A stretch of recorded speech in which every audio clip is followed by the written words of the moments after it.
Nabi Muhammad SAW bersabda, sakitilah setan-setan yang menggodamu dengan kalimat La ilaha illallah Muhammadur Rasulullah, karena sesungguhnya setan-setan itu bisa tersakiti dengan bacaan itu, seperti salah seorang di antaramu menyakiti ontaknya dengan memperbanyak beban dan mempererat muatan di atas punggungnya.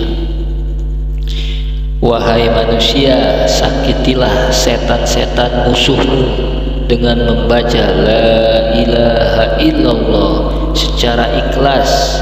Kalimat tauhid itu mampu membakar setan-setan musuhmu, baik dari jenis manusia atau jin, karena kalimat itu perwujudan api bagi setan dan cahaya nur bagi orang yang bertauhid.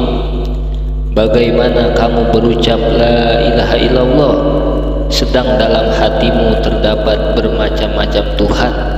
Jadi tidak boleh ketika kita mengucapkan kalimat La ilaha illallah di hati kita banyak urusan dunia, apalagi setiap sesuatu yang kau gantungi dan kau minta tolong selain Allah, ia kau jadikan berhala. Jadi pengakuan tauhid yang keluar dari lisan itu tidak berguna, jadi masih disertai penyekutuan.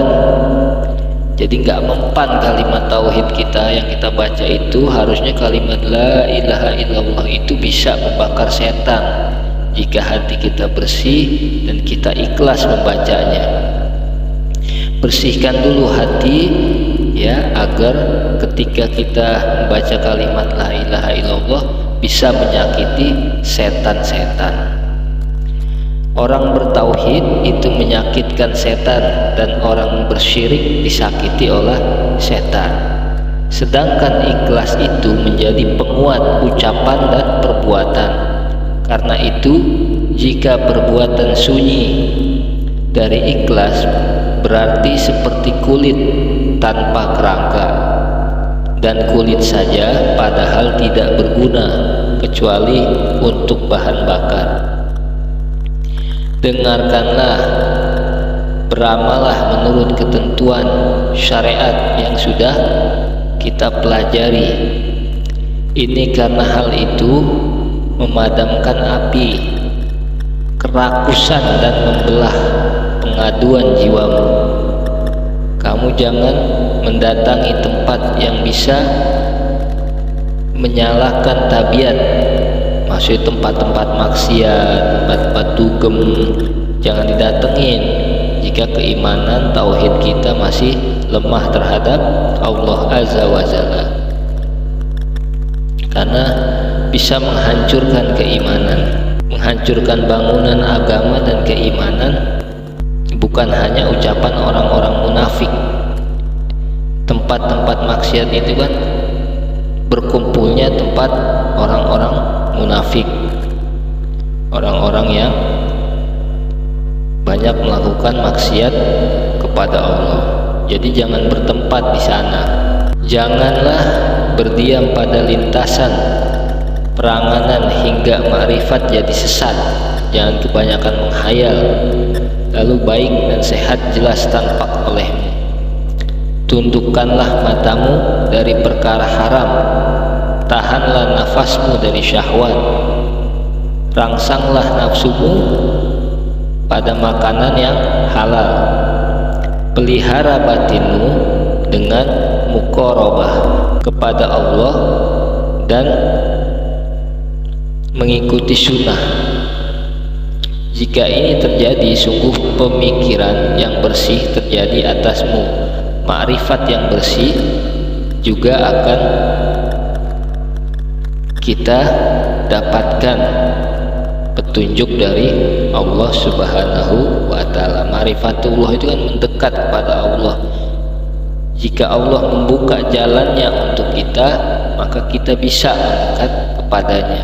Gimana syaratnya agar Allah membuka jalan ma'rifatnya itu, agar kita bisa jalan menuju kepada Allah? dengan membersihkan hati yang paling utama. Iman itu ada dua bagian, sebagian berisi sabar dan sebagian lagi berisi bersyukur kepada Allah Subhanahu wa Ta'ala. Bila kita tidak punya sabar pada penyakit, tidak syukur atas nikmat, berarti bukan mukmin sejati.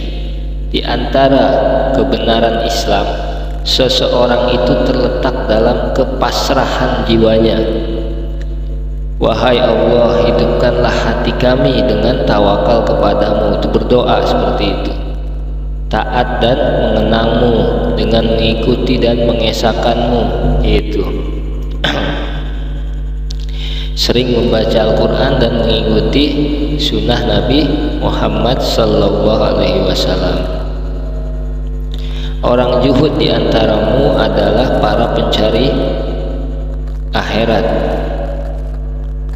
Orang yang benar-benar zuhud, para pencari akhirat, pasrah kepada takdir Allah, maka akan mendatangkan pertolongan Allah Subhanahu wa Ta'ala. Amat dilaknati orang yang meminta pertolongan kepada penciptaan sepadannya. Maksudnya kita tidak boleh menjadikan makhluk itu tandingan buat Allah. Tidak boleh kita meminta tolong kepada makhluk seperti kita meminta tolong kepada Allah. Nggak boleh. Gampangnya kita tidak boleh bersujud kepada makhluk, hanya boleh bersujud kepada Allah. Arti sabar adalah tiada pengaduan darimu kepada seorang pun ketika kamu mendapat cobaan, tidak bergantung pada segala sesuatu selain Allah, tidak membenci cobaan dan juga tidak merasa gembira akan kelenyapannya. Seseorang ketika merendah diri di hadapan Allah dalam situasi kefakiran dan ketidakmampuannya, sabar bersama di atas penarikan itu dan tidak memandang mudah sifat-sifat mubah. Sifat mubah, sekali lagi, walaupun boleh mubah, tidak boleh berlebihan. Menyambung cahaya, menghilangkan kegelapan dengan cara melakukan ibadah.